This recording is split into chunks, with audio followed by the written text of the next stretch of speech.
और राहुल गांधी ने अपने कैम्ब्रिज यूनिवर्सिटी में दिए इसी भाषण में हर वो बात कही है जो भारत को कमजोर करती है, जो भारत को तोड़ती है और अंतर्राष्ट्रीय स्तर पर भारत को बदनाम करती है।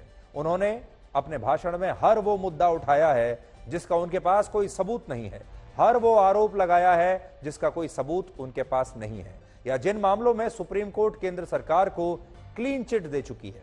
जैसे उन्होंने पेगासस के मुद्दे पर इस भाषण में दो बड़ी बातें कही हैं।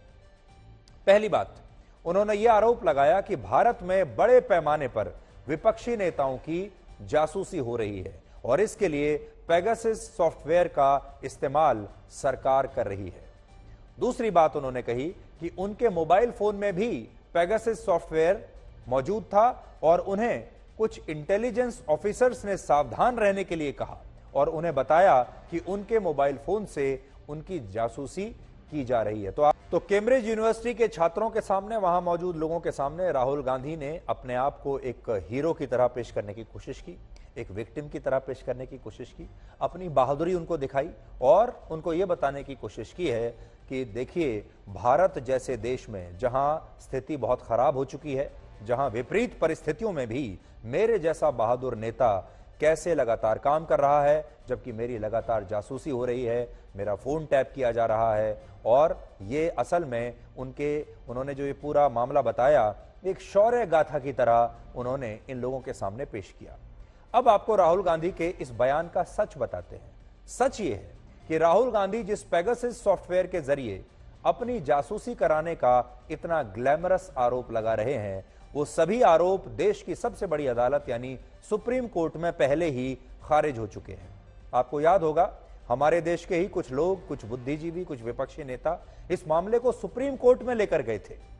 सुप्रीम कोर्ट ने इस मामले की जांच के लिए एक टेक्निकल एक्सपर्ट कमेटी बनाई थी, जिसने जासूसी की शिकायत करने वाले कुल 29 लोगों के मोबाइल फोन्स की जांच की और इस कमेटी ने अपनी फाइनल रिपोर्ट में अदालत को यह बताया कि उसे इन 29 मोबाइल फोन्स में से एक फोन में भी पेगासस सॉफ्टवेयर नहीं मिला है। एक और बड़ी महत्वपूर्ण बात है, इस मामले की सुनवाई के दौरान सुप्रीम कोर्ट ने जासूसी की शिकायत करने वाले नेताओं से और दूसरे प्रभावशाली लोगों से यह सवाल पूछा था कि अगर उन्हें पूरा भरोसा है कि उनकी जासूसी हो रही है और उनके मोबाइल फोन में यह पेगासस नाम का सॉफ्टवेयर मौजूद है, तो इनमें से किसी ने भी इसके खिलाफ पुलिस में एफआईआर दर्ज क्यों नहीं कराई और वर्ष 2019 से 2021 के बीच 2 वर्ष तक इस पर पुलिस से किसी ने भी कोई मदद क्यों नहीं मांगी। आज हमारा राहुल गांधी से भी यही सवाल है कि जब उनके मोबाइल फोन में पेगासस सॉफ्टवेयर था और उनकी जासूसी हो रही थी, तो उन्होंने पुलिस में इसके खिलाफ एफआईआर दर्ज क्यों नहीं कराई। और जब सुप्रीम कोर्ट की टेक्निकल एक्सपर्ट कमेटी यह पूछ रही थी कि जिन नेताओं को अपनी जासूसी का शक है वो अपना फोन इस कमेटी को सौंप सकते हैं, तब राहुल गांधी ने अपना मोबाइल फोन इस कमेटी को क्यों नहीं सौंपा जांच करने के लिए। हकीकत यह है कि जिस तरह राहुल गांधी ने रफाल लड़ाकू विमानों की डील में भ्रष्टाचार के आरोप लगाए थे और बाद में सुप्रीम कोर्ट का फैसला आने के बाद चौकीदार चोर है के नारे के लिए बिना शर्त उन्होंने माफी मांगी थी, ठीक उसी तरह से अब वो पेगासस को लेकर भी वही बात दोहरा रहे हैं, जबकि देश का सुप्रीम कोर्ट इस मामले में सरकार को क्लीन चिट दे चुका है। उत्तर के 3 राज्यों में कांग्रेस की जबरदस्त हार हुई है और आज कांग्रेस की स्थिति यह है कि देश के 5 राज्यों में उसका एक भी विधायक नहीं है और 9 राज्य ऐसे हैं इसी देश के जहां उसके 10 से भी कम विधायक बचे हैं। यह बात राहुल गांधी कैम्ब्रिज यूनिवर्सिटी में नहीं बता रहे जाकर कि कैसे एक एक करके भारत के हर राज्य से उनकी पार्टी उखड़ रही है। वो ये नहीं बता रहे कि ये सब आरोप लग रहे हैं, उन्हें फंसाया भी जा रहा है, उनके फोन भी टैप हो रहे हैं, तो इस देश की जनता उन्हें वोट क्यों नहीं दे रही। वो ये क्यों नहीं बता रहे कि कांग्रेस लगातार हार रही है और अगर वो वाकई में इतने लोकप्रिय हैं और जनता ये समझ रही है कि उन्हें बहुत सताया जा रहा है, तो फिर जनता उनकी पार्टी को वोट क्यों नहीं देती। ये बात उन्होंने कैम्ब्रिज यूनिवर्सिटी से छुपा ली। ये बात छुपा ली कि कांग्रेस लगातार चुनाव एक के बाद एक हार रही है। तो क्यों हार रही है। वर्ष 2014 में देश में कांग्रेस के अलग अलग राज्यों में 24% विधायक थे, सोचिए 24%, लेकिन अब इनकी संख्या 16% रह गई है और आज पूरे भारत में सिर्फ 3 राज्य ऐसे हैं छत्तीसगढ़, राजस्थान और हिमाचल प्रदेश, जहां कांग्रेस की पूर्ण बहुमत की सरकार है, जबकि 2014 में कांग्रेस पार्टी की 9 राज्यों में पूर्ण बहुमत की सरकार थी। तो आप खुद देख लीजिए 2014 में क्या स्थिति थी और 2021 में अब क्या स्थिति आ गई है। इसके अलावा राहुल गांधी ने पिछले साल 7 नवंबर को भारत जोड़ो यात्रा भी शुरू की थी और इस यात्रा के बाद से अब तक देश के 5 राज्यों में विधानसभा चुनाव हुए हैं, जिनमें 5 में से 4 राज्यों में कांग्रेस चुनाव हार चुकी है। तो इसका मतलब क्या हुआ? राहुल गांधी की यह भारत जोड़ो यात्रा कांग्रेस के किसी काम नहीं आई। ये बात वो कैम्ब्रिज यूनिवर्सिटी में जाकर नहीं बता रहे हैं। ये नहीं कह रहे हैं कि जब से ये यात्रा शुरू की भारत को जोड़ने की, तब से 5 में से 4 चुनाव हारे हैं। इन 5 राज्यों में विधानसभा की कुल मिलाकर 430 सीटें थीं, जिनमें से कांग्रेस सिर्फ 430 में से 65 सीट जीत पाई है और गुजरात में वो 77 से 17 सीटों पर आ गई। मेघालय में 21 से 5 सीटों पर आ गई। नागालैंड में वो एक भी सीट नहीं जीत पाई और त्रिपुरा में उसे लेफ्ट पार्टियों के साथ गठबंधन करने के बावजूद सिर्फ 3 सीटें मिली हैं। ये बात राहुल गांधी कैम्ब्रिज यूनिवर्सिटी में जाकर नहीं बताते कि उनकी पार्टी की कितनी बुरी हालत हो गई है। और अकेले सिर्फ हिमाचल प्रदेश में ही इस दौरान कांग्रेस पार्टी की जीत हुई है। तो जहां जीत हुई है वहां तो बताना पड़ेगा कि वो जीते हैं, लेकिन यहां जीत भी कांग्रेस पार्टी को सिर्फ 38,000 वोटों से मिली थी पूरे राज्य में। यानी खतरे में भारत का लोकतंत्र नहीं है, बल्कि खतरे में कांग्रेस पार्टी का अस्तित्व है। राहुल गांधी को कैम्ब्रिज यूनिवर्सिटी में यह भी बताना चाहिए था कि भारत के लोग उनकी पार्टी को 4000 किलोमीटर लंबी यात्रा निकालने के बाद भी वोट नहीं दे रहे हैं। लेकिन राहुल गांधी ने वहां के लोगों को ऐसा कुछ नहीं बताया, बल्कि वो भारत के लोकतंत्र को ही लगातार खतरे में बताते रहे, क्योंकि ये बड़ा फैशनेबल है। आजकल लोकतंत्र की बात करना, ह्यूमन राइट्स की बात करना, फ्रीडम ऑफ स्पीच की बात करना, चाहे वो बेमतलब ही क्यों ना हो, आजकल बहुत फैशनेबल माना जाता है।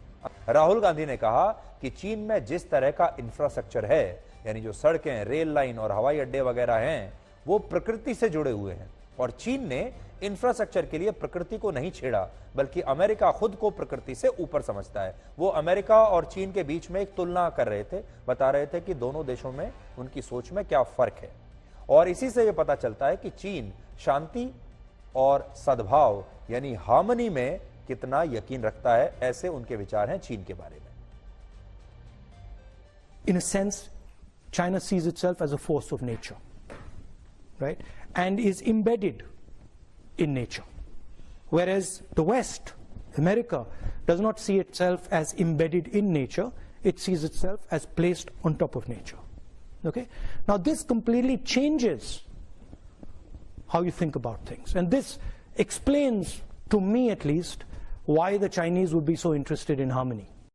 क्योंकि कमरा मैंने इसलिए कहा क्योंकि बहुत सारे लोगों की कमर जो है वो कमरा बन जाता है। इसलिए आपके लिए एक चैलेंज हमारा ये है कि अभी आप खड़े होइए और अपनी कमर पर हाथ लगाइए, अपनी कमर के इर्द गिर्द जमा इस फैट को देखिए।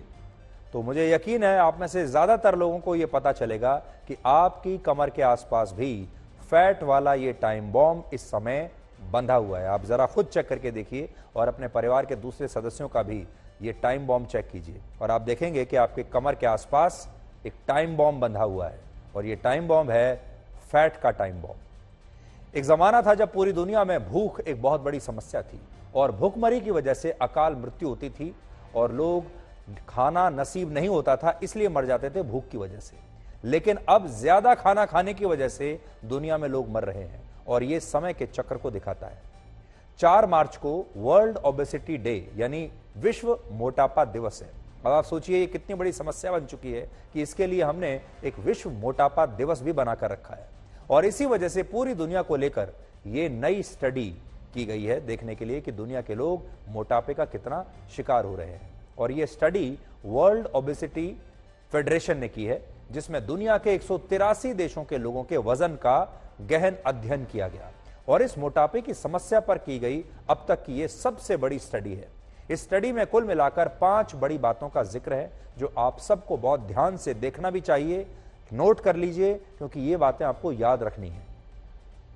इस स्टडी में पहली बात यह है कि अगले 12 वर्षों में यानी वर्ष 2035 तक दुनिया की 51% आबादी मोटापे की समस्या से संघर्ष कर रही होगी और इसकी वजह से हार्ट अटैक, कैंसर और डायबिटीज जैसी बीमारियों से मरने वाले लोगों की संख्या कई गुना बढ़ जाएगी। और इस रिपोर्ट में यह भी लिखा है कि अगर लोगों ने अपने बढ़ते वजन को गंभीरता से नहीं लिया तो वर्ष 2060 तक स्थिति यह हो जाएगी कि दुनिया के लगभग हर व्यक्ति को हार्ट अटैक का खतरा होगा और इसकी शुरुआत ऑलरेडी हो चुकी है।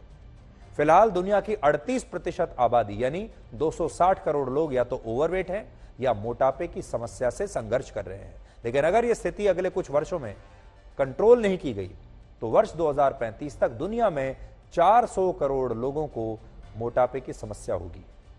दूसरी बात इसमें लिखी है, इस दौरान बच्चों में भी मोटापे की समस्या बहुत बढ़ जाएगी। वर्ष 2020 में 5 में से माफ कीजिएगा, वर्ष 2020 में 5 से 19 वर्ष के 17 करोड़ 50 लाख बच्चों को मोटापे की समस्या थी, लेकिन वर्ष 2035 तक यह संख्या लगभग 38 करोड़ हो जाएगी। कि भारत में महिलाएं और बच्चे सबसे ज्यादा मोटापे के शिकार होंगे, जबकि पुरुषों को मोटापे की समस्या इनकी तुलना में कम होगी। वो भी मोटे तो होंगे लेकिन महिलाओं और बच्चों की तुलना में कम। फिलहाल हमारे देश में लगभग 7% महिलाएं मोटापे या ओवरवेट की समस्या से संघर्ष कर रही हैं, लेकिन 2035 तक ये संख्या 13% हो जाएगी, जबकि अभी हमारे देश के 4% पुरुषों को मोटापे की समस्या है और 2035 तक ये आंकड़ा 8% हो जाएगा। इसके अलावा भारत में युवाओं की बड़ी आबादी तेजी से मोटापे का शिकार हो रही है। हमारे देश के युवा मोटिवेट होने वाली उम्र में ओवरवेट हो रहे हैं। और पांचवी बात इसमें लिखी है कि मोटापे की वजह से पूरी दुनिया में प्रीमेच्योर डेथ्स यानी असमय होने वाली मृत्यु की संख्या 5 गुना तक बढ़ जाएगी और मोटापे से संघर्ष करने वाले लगभग सभी लोग डायबिटीज की बीमारी से पीड़ित होंगे। फिलहाल पूरी दुनिया में मोटापे की वजह से हर साल 28 लाख लोग मर जाते हैं, जबकि इसकी वजह से पूरी दुनिया को अभी हर साल 162 लाख करोड़ रुपए का नुकसान हो रहा है और 2035 तक मोटापे की वजह से पूरी दुनिया को हर साल 358 लाख करोड़ रुपए का नुकसान होगा। आपको ये बताते हैं कि मोटापे की समस्या का समाधान क्या है। इसे लेकर भी एक स्टडी हुई है जो कहती है कि अगर हर दिन सिर्फ 11 मिनट की एक्सरसाइज की जाए तो असमय मौत से बचा जा सकता है और ऐसे लोग हार्ट अटैक, हार्ट स्ट्रोक्स और कैंसर जैसी कई बीमारियों से भी बच सकते हैं। इस स्टडी में कहा गया है कि प्रतिदिन सिर्फ 11 मिनट की एक्सरसाइज या 11 मिनट के व्यायाम से समय से पहले होने वाली हर 10 में से 1 मौत को रोका जा सकता है।